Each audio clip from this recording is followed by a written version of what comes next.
अगर दूसरे का मांस खाओगे, कबीर दास जी ने कहा, ने बहुत लोगों ने कहा, जो गल काटे और कहा अपना रहा कटाए, साहिब के दरबार में बदला कहीं न जाए।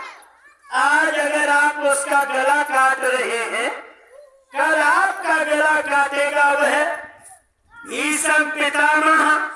प्यारे भाई बहनों, ये देखो महाभारत की सीख हम लोगों को माननी चाहिए। कृष्ण भगवान सामने खड़े थे, भीष्म पितामह से प्रश्न किया कृष्ण ने कि दादा जी बताओ कि ये शरीर आपका छलनी क्यों हुआ। भीष्म पितामह कहने लगे कि माधव, हमने पढ़ा है, बताया है कि सब कर्म का लेखा जोखा होता है। श्री रामचरितमानस में बयान मिलता है, कर्म प्रधान विश्व रच राखा, जो जस कर सो तस फल चाखा। जो जैसा करता है माधव, वैसा वह फल चाखता है। कृष्ण कहने लगे दादा, आप जानते हैं कि ये आपका शरीर छलनी क्यों हुआ। भीष्म पितामह कहने लगे कि माधव, 100 जन्म की याद है, 100 जन्म तक हमने ऐसा कोई पाप नहीं किया जो मेरे संज्ञान में हो, जिससे हमारा ये शरीर छलनी हुआ। भीष्म पितामह कितने जन्म की जान रहे हैं? 100 जन्म की जान रहे हैं। और 100 जन्म में भीष्म पितामह ने कोई गंदा काम नहीं किया है। कृष्ण भगवान 3 लोक के नाथ होने के नाते इसी चीज को याद दिलाने के लिए कहते हैं कि दादा, थोड़ा 4-5 बरस और पहले की बात है जन्म की। बोले क्या? जैसे आज आप राजा हैं, ऐसे ही उस समय पर राजा थे। आप कहीं किसी से मिलने जा रहे थे, किसी जरूरी काम से। देखो शाम की बेला होने को थी। अब आपने अपने रथवान से कहा कि बेटा थोड़ा रथ जल्दी से बढ़ाओ, ये देखो संध्या हो रही है। रथवान ने यानी रथ हाका तेजी से चला जा रहा रथ। तब तक क्या देखा, एक सर्प कुंडली मारे बैठा है रास्ते में। उसने कहा रथ के हाँकने वाले ने कि महाराज सर्प बैठा हुआ मुझे दिखाई दे रहा, घोड़ों को भी परेशानी हो सकती है और हमें भी परेशानी हो सकती है। दूसरी बात है ये कि मारा जाएगा। देखो भीष्म पितामह से कृष्ण कहने लगे दादा, आपने सोच कहा कि थोड़ा रथ रोक लो। उसने कहा कि महाराज रथ की गति इतनी तेज है कि अब हम नहीं रोक पाएंगे। तो आपके मुख से जल्दी में ये निकल गया, तुम नहीं रोक पाओगे तो देखो मैं इसे बचाता हूँ। कितना निकला? मैं। अगर आपके मुख से ये निकल गया होता कि देखो प्रयास करता हूँ, तो आप दोषी नहीं थे। लेकिन जैसे मुंह से निकला मैं, तो भगवान राम लक्ष्मण को संबोधित करते हुए कहते हैं, मैं आरु मोर तोरते माया, जही बस कीने जीव निकाया। इसी के वशीभूत होकर जीव देखो निम्न गति में चला जाता है। जैसे ही मैं शब्द का आपने प्रयोग किया दादाजी, सो क्या हुआ, आपने तर्क से तीर निकाली, उतनी जमीन खोदी, सर्प को ऐसे उछाल दिया। और जब सर्प गिरा तो एक नाग फनी के छत्ते पर उसमें कांटे हैं, उसके शरीर में चुभ गए। ये भीष्म पितामह दादाजी बड़ा छटपटा के वो शर्म मरा। दादा ये जो अर्जुन है बस वही है, इसको करते कराते ये देखो इतने दिन हो गए हैं, लेकिन आपका का कर्म कर्जा ये नहीं चुका। आज मैं आपके सामने हूँ, अर्जुन का मैं साथी हूँ। दादा अगर चाहते हैं यही कर्जा ये चुक जाए तो बताओ यही चुकाया जाए, और अगर आगे बढ़ाना चाहते हैं तो आपकी मर्जी। भीष्म पितामह ने कहा माधव वो कृष्ण बहुत दर्द हो रहा है, अब हम इसे और ज्यादा नहीं ले जाना चाहते हैं। जन्मत मरत तुझसे है दुख, पूरे शरीर में बाण छिले हुए हैं। पीड़ा भीष्म पितामह से पूछो कि मरने की पीड़ा क्या होती है। आज भीष्म पितामह कहने लगे कि कृष्ण हे सरकार आप यही मेरा लेन देन खत्म कर दो। कृष्ण ने कहा जाओ खत्म हुआ दादा। प्यारे भाई बहनों कहने का अर्थ ये है भीष्म पितामह ने अच्छा किया, मैं शब्द निकल गया, और देखो कितने दिन से उन्हें ये पापड़ बेलने पड़े। और हम क्या कर रहे हैं, हम तो जानबूझ के तालाब के किनारे जा रहे हैं, उसमें एक केंचुआ फंसा रहे हैं और उस तालाब में डाल रहे दो जीवों की हत्या कर रहे हैं। और हम जबरदस्ती मुर्गा, क्या बना मुर्गा, मुर्गा बनाया बिगड़ गया। मुर्गा बकरा भैंसा सुअर किसी की अब हमें पहचान नहीं है।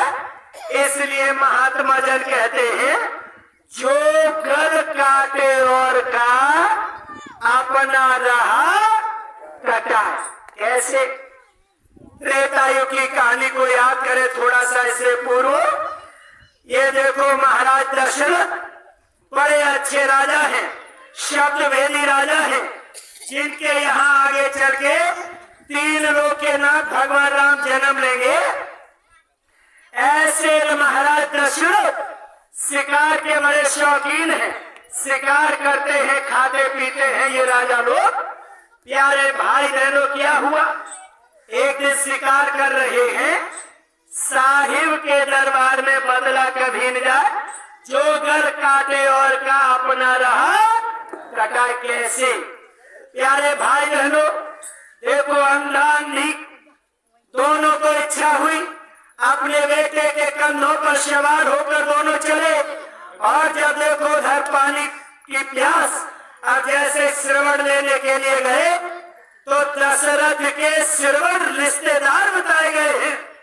आज ऐसा तीर लगा कि स्वयं का भांजा उनके ही बाण से मारा गया।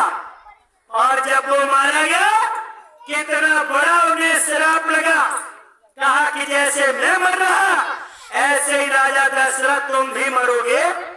मारना कितनी गलत चीज है।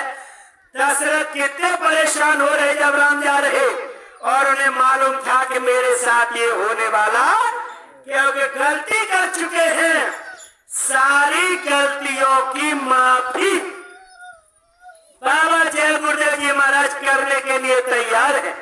स्वामी जी महाराज ने कहा राजा दशरथ ने गलती कर दिया, उस समय पर इनके संज्ञान में कुछ नहीं आया। बाबा जी ने कहा बच्चा आज मैं आपके सामने बैठा हूँ, मैंने मथुरा में इतना सुंदर मंदिर बना के तैयार कर दिया है, आप चले आओ सब लोग, अंडा खाने वाले चले आओ, मांस खाने वाले चले आओ, अरे शराब पीने वाले चले आओ। मंदिर में जैसे ही आओगे, मंदिर में कहोगे कि महाराज जी हमें जय गुरुदेव वाले ऐसे ऐसे आपके चेला बता रहे थे, आज के बाद हम शराब का त्यागन कर रहे हैं, आज के बाद हम मांस छोड़ रहे हैं। जब आप मंदिर में इतनी बात कहोगे, बाबा जी ने कहा उस मंदिर के देव देवता से आप कहेंगे, उस देवता से आप कहेंगे कि बाबा जी हमने ये सुना है आपके चेलाओं से कि जब हम एक बुराई आपके मंदिर में छोड़ देंगे तो आप हमारी एक मनोकामना की पूर्ति कर देते हैं। तो आप उस समय पर अपनी मनौती मना लेंगे। जय गुरुदेव मंदिर में बैठकर खड़े होकर और आप कहेंगे कि जय गुरुदेव बाबा, हम आपके मंदिर में खड़े हैं, आपके शिष्यों ने ये बताया था, आज से हम शराब छोड़ रहे हैं, मांस छोड़ रहे हैं। पहली तो बात यह है कि जो आपने मांस खाया, जो आपने शराब पिया, महात्मा के अंदर ताकत होती है। ये एक आग की चिंगारी होते हैं, कितना भी बड़ा घास का गट्ठर हो, कितनी भी बड़ी गंदगी हो, अगर अग्नि का एक चिंगारी डाल दो वो सब जल के भस्म। ऐसे ही बाबा जय गुरुदेव जी महाराज, आज समय की भट्टी है। बाबा जी ने कहा आप चले आओ, अंडा खाने वाले, मांस मछली शराब खाने वाले चले आओ मथुरा, और आप मंदिर में आके संकल्प करो, आप एक मनोकामना की पूर्ति हमसे करवा लो। ऐसे जय गुरुदेव में मत जा, मनौती मांग लो, वहां कोई काम की एक मांग सकते हैं आप। अगर आपकी पूर्ति हो जाए तो जय गुरुदेव में जाना, अन्यथा की स्थिति में जाने की कोई जरूरत नहीं है। प्यारे भाई बहनों, इसलिए बाबा जय गुरुदेव जी महाराज आज आपसे अपील कर रहे हैं कि इतनी बड़ी चीज आपके लिए मैं भेज रहा हूँ। ये बच्चे हमारी जगह जगह पर सारे प्रचार प्रसार को कर रहे, सो चाहिए सब लोगों को जल्दी से इनकी बात सुन लें। अब आप लोगों के मन में प्रश्न आता है क्योंकि आपने ऐसा कभी सुना नहीं। अभी आपको हम ऐसी ऐसी चीजें बताने जा रहे हैं, आप बड़ा अचंभा करेंगे। अब आपके मन में प्रश्न आ रहा है कि ये शाकाहारी के लिए इतना जोर क्यों दे रहे हैं? बार बार कह रहे हैं कि लाशों पे लाशें हो जाएंगी। अभी ये जय गुरुदेव वाले कह रहे हैं कि भूकंप इतनी तेज आएगा, 300 फुट आसमान में ये मकान उछल जाएंगे। ये सब क्यों होगा? क्यों होगा ये सब? प्यारे भाई बहनों, बातें बहुत है, आपके प्रमाण से हम प्रमाणित किए दे रहे। सारी चीजों की जानकारी हम आपके बीच में रखेंगे। आप लोग भागवत के बहुत शौकीन हैं। जब ये कलयुग आ रहा था तो परीक्षित से संवाद हुआ। परीक्षित ने कलयुग के रहने के स्थान बताए, जितने गंदे स्थान होते हैं सब बता दिए। जितने स्थान बताए थे उनमें चाहे तो आप बीकॉम कर लो, चाहे आप एमएससी कर लो, चाहे आप पीएचडी कर लो, और चाहे आप आईएएस जिलाधिकारी बन जाओ, चाहे आप एसएसपी एसपी बन जाओ, और चाहे आप एसडीएम बन जाओ, A1 क्लास के अधिकारी बन जाओ। लेकिन मेरे प्यारे भाई और बहनों, अगर बाबा जी की बात नहीं सुनी, बाबा जी की बात अगर हमारे संज्ञान में नहीं आई तो क्या होगा? आज के आईएएसओ को देख रहे होंगे, आज के बड़े बड़े उच्च तबके के अधिकारियों को देख रहे होंगे, कितने कितने घिनौने कामों में संलग्न है, लगे हुए हैं। डीएम ले लो, एसडीएम ले लो, इनके कर्म देखो। और अभी देखो एक हाई कोर्ट के मेन जज, उनके घरों में करोड़ों रुपया। अरे जो न्याय देने वाला, अब देखो ये सब कहां से करप्शन। बाबा जय गुरुदेव जी महाराज का बच्चा, अभी तुमने घोटाले क्या देखे हैं? आगे देखना जब घोटालों का चिट्ठा खुले। अभी तो अपने छोटे छोटे घोटाले ये जो पिछले नेता करके गए हैं, बाबा जी उनकी कह रहे हैं, उस समय पर उनके सामने कह रहे हैं। अरे बच्चे, ये जो देखो बैठे हैं एमपी एमएलए बने हुए, अरे अभी थोड़ी देर बाद देखना इनके कैसे कैसे घोटाले आ रहे हैं। अरे बच्चा, ये तो छोटे मोटे घोटाले करेंगे, आगे आने वाले जो शासक अपने को बहुत कुछ कहेंगे, इनके घोटालों को आप देखना। जब उनके घोटाले आप सुनेंगे, उस समय पर आपकी बुद्धि काम नहीं करेगी। तब कहोगे ये क्या हुआ। जब एन पार पे आके खड़े हो जाओगे कहोगे कि अब क्या करें। जैसे एक पुल है और पुल यानी आधा बना हुआ है, अभी पूरा नहीं है, और हम पुल की सीमा में जाके खड़े हो गए कोने पर, और अब कह रहे हैं हे भगवान अब क्या करें, यहाँ से नीचे गए तो अब तो मरे। मेरे प्यारे भाई बहनों, खाई खंडक वाली स्थिति हो जाएगी। ये बाबा जय गुरुदेव जी महाराज कह के गए हैं।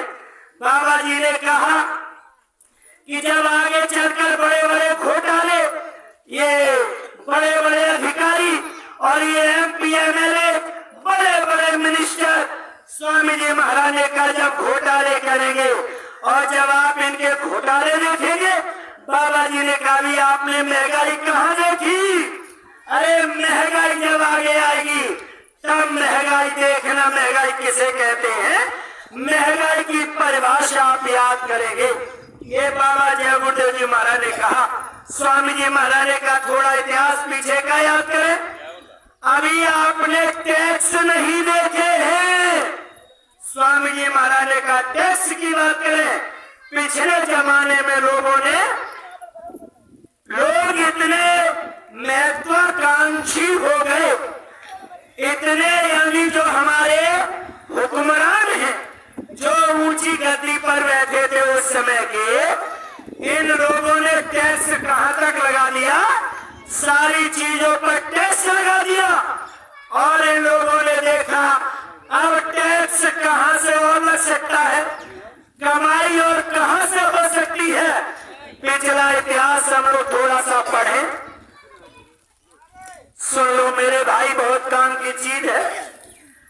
जब पिछला इतिहास पढ़ेंगे तो उसमें हम लोग पाएंगे एक शासक ऐसा भी हुआ जिसने दाढ़ी बनाने पर भी टैक्स लगा दिया। अगर जानकारी है तो सही है, नहीं तो आप एंड्रॉइड मोबाइल पर सर्च कर लेना, पढ़ लेना। प्यारे भाई बहनों, जब दाढ़ी बनाने पर भी टैक्स लग जाएगा, अब आप अंदाजा लगाइए अब बचेगा क्या। इसके बाद फिर बड़ी जोर से लड़ाई लगी, लाशों पर लाश बिछ गई और फिर परिवर्तन हो गया। एक समय नया प्रादुर्भाव, एक नई व्यवस्था ने जन्म लिया।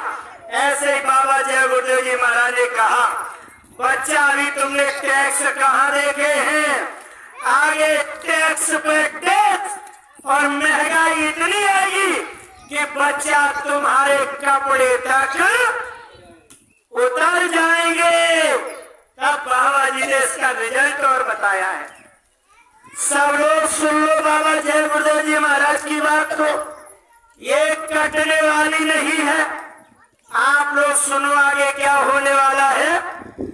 प्यारे भाई बहनों, बाबा जी की बात आज जो बड़े स्तर के लोग ये भी नहीं सुन रहे, अपने मन में जो आए सो करे जा रहे, तो बाबा जय गुरुदेव जी महाराज ने कहा मेरी बात सुन लो, जनता जनार्दन को बता देना, ये धोखे में ना आ जाए किसी के। तो स्वामी जी महाराज ने कहा और क्या होगा आगे, जब टैक्स पर टैक्स, महंगाई पर महंगाई आएगी, आपके कपड़े तक उतर जाएंगे। बच्चा उस समय पर महंगाई के मारे आप कुछ नहीं कर पाओगे। तो स्वामी जी महाराज ने इसका अंतिम में रिजल्ट बताया, राजनीति बिन साएगी, अरे ऐसी आफत आएगी। बाबा जी ने कहा ये MP MLA, प्रधानमंत्री, मुख्यमंत्री, राष्ट्रपति, ये एक भी मंत्री और पति नजर आने वाले नहीं होंगे। अब नए लोग आप लोग सुन रहे हो, कह रहे हो ये तो जय गुरुदेव वाले बड़ी बात कर रहे हैं, ऐसा कैसे हो सकता है। प्यारे भाई बहनों, ऐसा ही होने जा रहा है। अगर आपको विश्वास नहीं है तो पहले से आप सुन लो, कापी पे आज जाके नोट कर देना। अरे जब ऐसा होने लगे तब बाबा जी को मान लेना, अभी मत मानो लेकिन सुन जरूर लो। प्यारे भाई बहनों, ऐसा ही होने जा रहा है। कहोगे ये हम कैसे माने, आप लोग थोड़ा सा इतिहास सुने और जो मूल होने वाली बात है उसको सुने। ये सिरसा वाले वालों के चरणों में विनती है, प्रार्थना है। ये आपके जीवन का महामूल मंत्र ये है। गोस्वामी जी महाराज जिन्होंने श्री रामचरितमानस को लिखा, यही गोस्वामी जी महाराज के जमाने की बात है।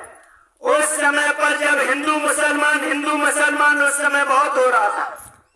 हिंदू मुसलमान की लड़ाई बड़े स्तर पर चल रही थी।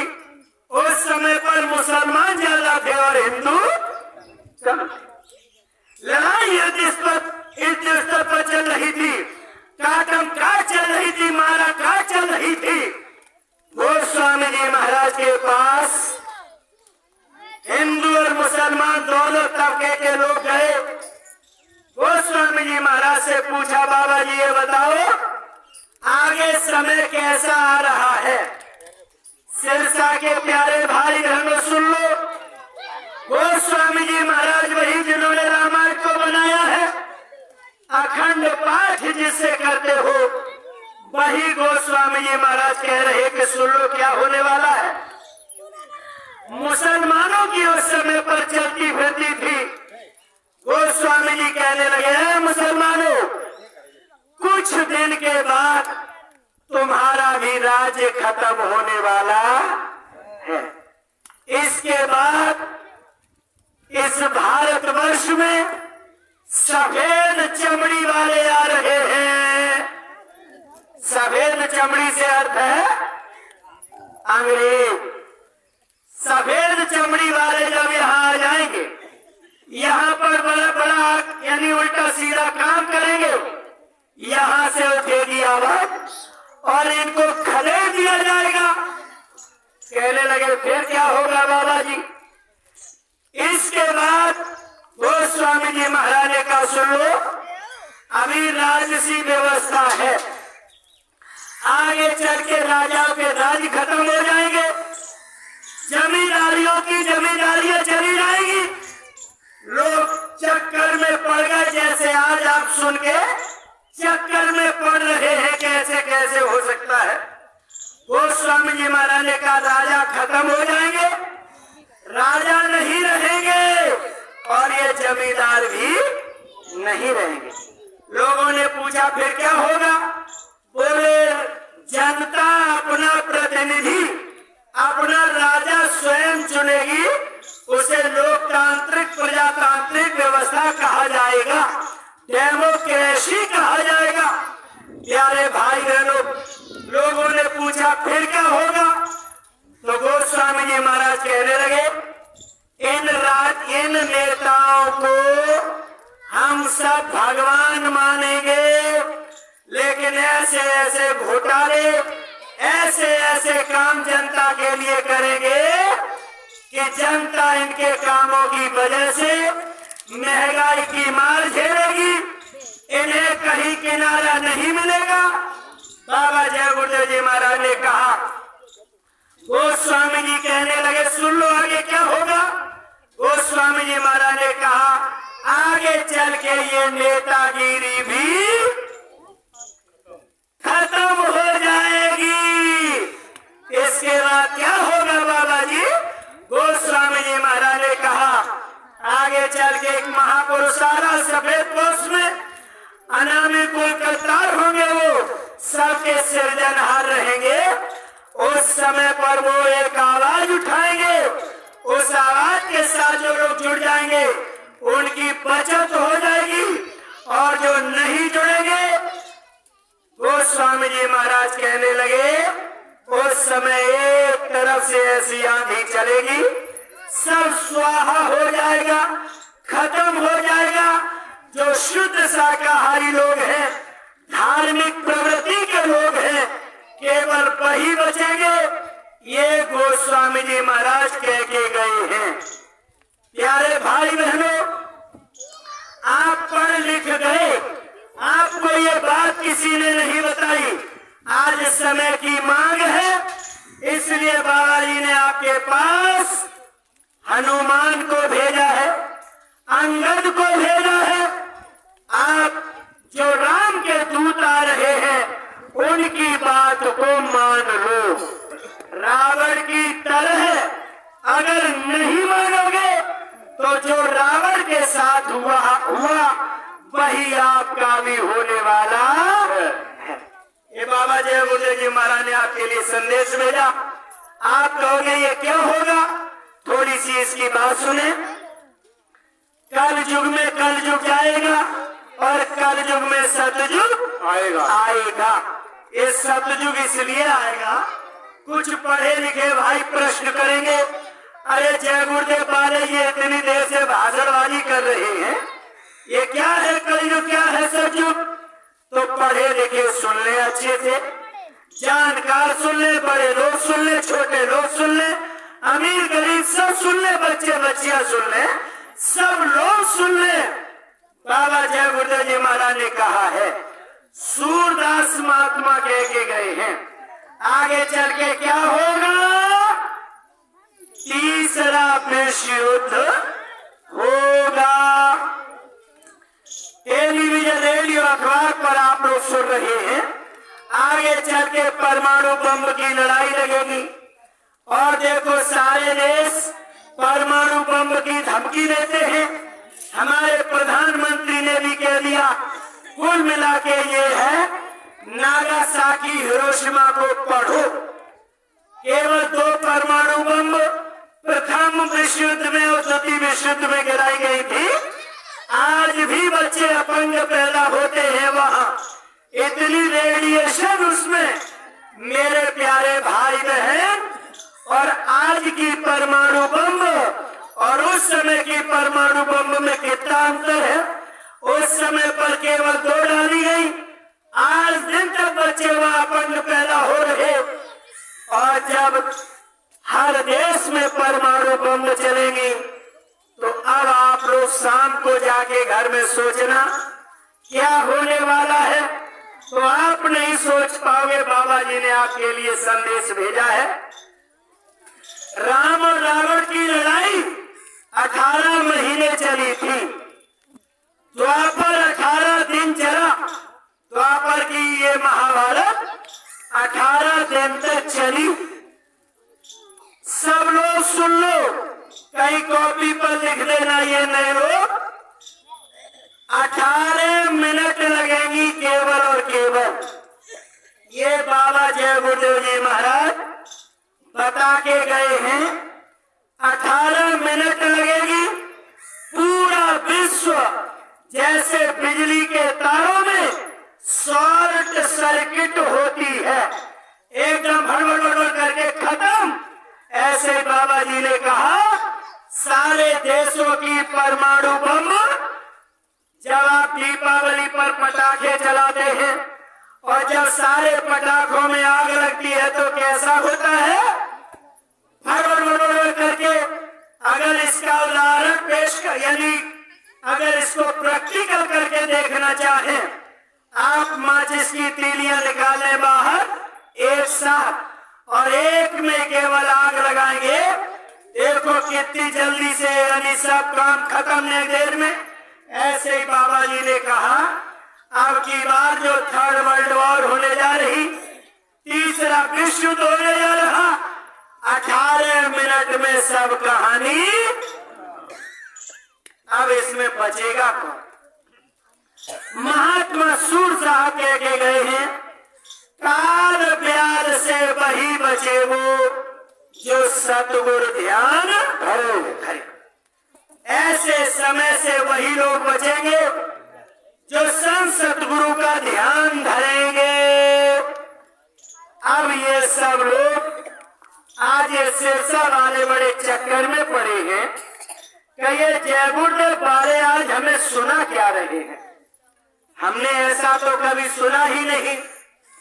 अगर आपको ये नया लग रहा है, हजम अगर नहीं हो रहा है, तो हजम करने के लिए जैसे एएनएम दीदी बच्चे को बीसीजी का जब टीका लगाती है, हेपेटाइटिस का टीका लगाती है, कुकुर खांसी का जब टीका लगाती है, तो कहती है उनकी माता जी से कि बहन बहन जी, इसको हमने टीका लगाया है, और जब टीका लगाया है तो इसके अंदर जितने वायरस हैं वो वायरस खत्म होंगे, और जब वो वायरस खत्म होंगे तो क्या होगा? इस बच्चे को अभी बुखार आएगा। देखो एएनएम पहले से जानती है डॉक्टर, इसको बुखार जरूर आएगा। क्यों आएगा? क्योंकि इसके कीटाणु जो गंदे कीटाणु हैं, बीसीजी यानी टीबी के, पीलिया के, कुकुर खांसी के, हेपेटाइटिस के जितने वायरस हैं वो अभी मरेंगे इस टीका से। इस बच्चे को बुखार आएगा, और जब बुखार आए तो ये लो बहन जी टिकिया, एक गाय की टिकिया एक गोली दे देती है एएनएम, और कहती है किसी डॉक्टर को दिखाने की कोई जरूरत नहीं है, किसी डॉक्टर को मत दिखाना, बस यही गोली इसको खिला देना, ये सही हो जाएगा कुछ समय के बाद। सिरसा वालों, ऐसे ही हाल ये है। हम लोगों को आप एएनएम समझ लो, और डॉक्टर से डर सबको लगता है। एएनएम को देखते हैं बच्चे रोने लगते हैं। प्यारे भाई बहनों, ऐसे ही आप लोग देखो, अभी यहाँ भीड़ थी, धीरे धीरे सिरसा वाले खसक लिए, बोले ये क्या हो रहा है? यहाँ तो इंजेक्शन लगाया जा रहा है। इंजेक्शन लगाने वाला अगर आ जाए तो भीड़ अपने आप धीरे धीरे छटने लगती है। आप सोच रहे हैं या कुछ समझ नहीं रहे ये लोग, हम लोग सब समझ रहे हैं। अगर टीका लगवा लोगे तो पोलिया, लकवा, कुकुर खांसी, टीबी, हेपेटाइटिस से निरोग हो जाओगे। अगर टीका नहीं लगवाओगे तो फिर आपको ऐसे ऐसे रोग होंगे, परिवार का आप कभी अच्छे से भरण पोषण नहीं कर पाओगे। आ गया अपने घरों में आप मन सुने जल गुर्जर वालों की बात। टीवी अगर हो गई, घर का कोई काम धंधा नहीं कर पाओगे। कुकुर खांसी हो गई, घर का काम नहीं कर पाओगे। कोई यानी भयंकर बीमारी हो गई, इसलिए डॉक्टर से टीका लगवा लो। ये कैंप चल रहा है और आप भागे चले जा रहे हैं। कह रहे ये क्या सुनाया जा रहा, हम कैसे सुने?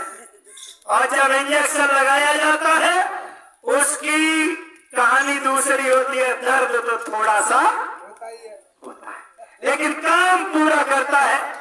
इसलिए आप भागे, अब कहाँ जाओगे भागकर? बाबा जय गुरुदेव जी महाराज कहते हैं आप भागकर कहीं जाए, लेकिन मौत आपका पीछा कर रही है, कर रही है, मत मानो। इसलिए प्यारे भाई बहनों, आपको ये जितना सुनाया गया, अब हम आपको ये बीसीजी का टीका लगा दिए हैं। हम आपको एक टिकिया दे रहे हैं कि आप इसकी कंपेयर, इसकी तुलना, जो अभी बीसीजी का टीका लगा है, आखिर इसको हम पचा कैसे पाए। तो देखो, बुखार की टिकिया तो आपको खानी पड़ेगी। तो अब हम बुखार की टिकिया देंगे, इसके बाद हम लोग भी चलते बनेंगे, क्योंकि हम भी यहाँ डेरा डाले नहीं रहेंगे। कैंप कुछ ही देर का होता है। प्यारे भाई बहनों, अब वो टिकिया आपको दी जा रही है, जिससे आने वाली परेशानी, जो अभी टीका लगा उसमें परेशानी होगी, वो परेशानी कैसे दूर होगी, वो हम आपको टिकिया देने जा रहे हैं। आप घरों में भाग गए हैं, लेकिन आवाज आपके कानों में जा रही है। मन सुनो, घर में तो सुनोगे। हमारे रिंकू भैया तैयार हैं, चलो भाग के कहाँ जाओगे?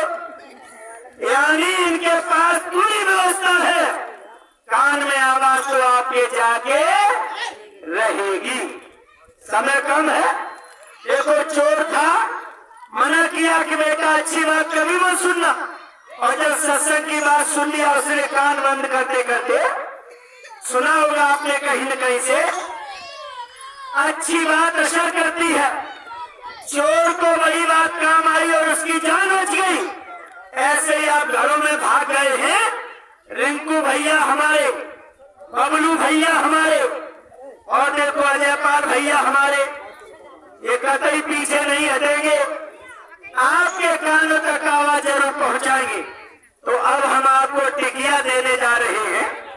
ये टिकिया बहुत जरूरी है, कुछ रह गए आप ही ले जाओ, वो लोग चले गए वो भी सुन लेंगे। अब हम आपको टिकिया देने जा रहे हैं। टिकिया देने के बाद ज्यादा बात नहीं करेंगे, बात यहीं पर खत्म करेंगे। ये बीमारी है और बीमारी को ठीक कराना हम सबका कर्तव्य है। चलिए टिकिया ले लो, वो गोली ले लो जिससे ये बुखार सही होगा। ऐ प्यारे भाई और बहनों, आप पूजा किसकी करते हो?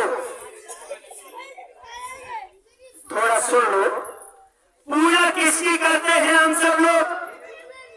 सिरसा वाले भाई बहन किसकी पूजा करते हैं? देवी और देवताओं की। देखो श्री रामचरितमानस बयान करती है, हमारे और आप सभी के जितने बड़े उच्च कोटि के महात्मा हैं वो हमें संदेश लेके गए हैं। अब हम अगर सबकी न सुन पाए, अखंड पाठ जिससे होता है वो जरूर सुन लें। प्यारे भाई बहनों, थोड़ी सी बात हम गौतम बुद्ध जी की भी करेंगे अभी। वो टिकिया देखें, श्री रामचरितमानस में आपको एक चित्र मिलेगा। जो नए लोग हैं वो आप बड़े ध्यान से सुन लें, बहुत काम की चीज बताई जा रही है और बच्चे लोग थोड़ा सा चुप हो जाएं। नए लोग थोड़ा सुनना ध्यान से। कथा वाले लोग आएंगे और आपको एक बात बताते हैं कि भगवान राम, भगवान कृष्ण ये विष्णु भगवान के अवतार हैं। ऐसे सवाल सुन लो, विष्णु का अवतार राम और कृष्ण को बताया जाता है। आप लोगों ने ये सुना होगा, लेकिन ऐसी बात नहीं है। विष्णु भगवान के राम और कृष्ण अवतार नहीं है। जो नए लोग सुन रहे हैं उनको धक्का लगेगा, कह रहे हैं विष्णु के अवतार नहीं है राम, सब लोग तो यही कहते हैं। मेरे प्यारे भाई बहनों सुन लो, श्री रामचरितमानस में लिखा हुआ है कि भगवान राम के ब्रह्मा, विष्णु और शंकर जी महादेव भगवान राम के बेटा है तीनों।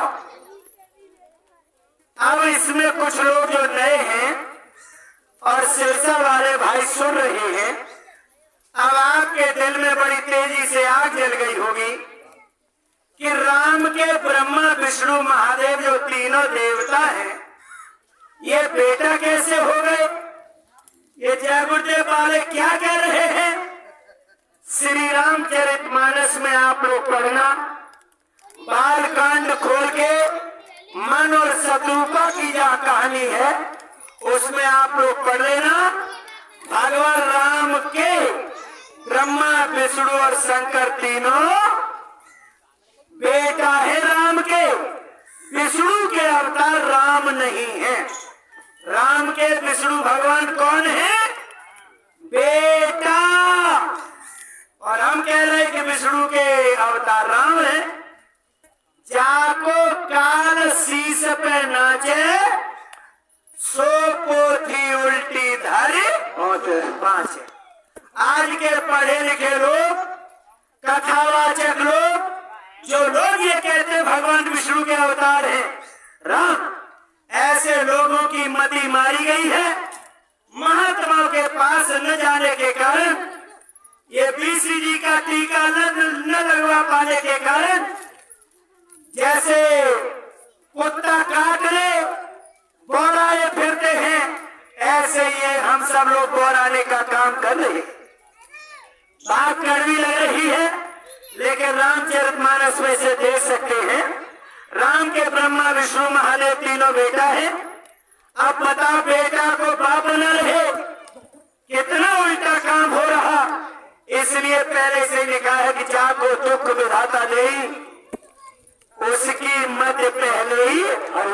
तो जितने कथावाचक, जितने प्रकांड विद्वान हैं, इनका बिना शराब पिए काम नहीं चलता।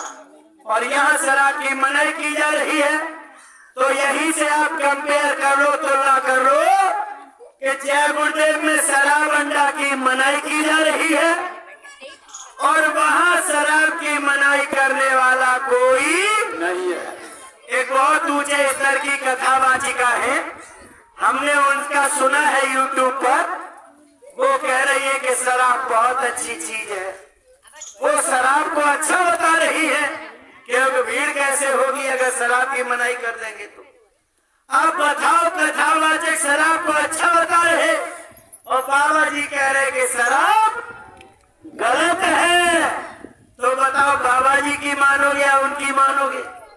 और उनकी मान लो तो बेटा को बाप बना रहे हैं और बेटा को बाप और बाप को बेटा उल्टा कर रहे हैं।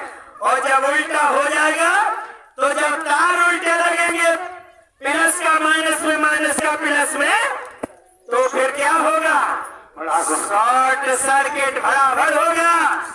हमारा कोई काम बनने वाला नहीं है। इसीलिए भागवते खूब दनादन हो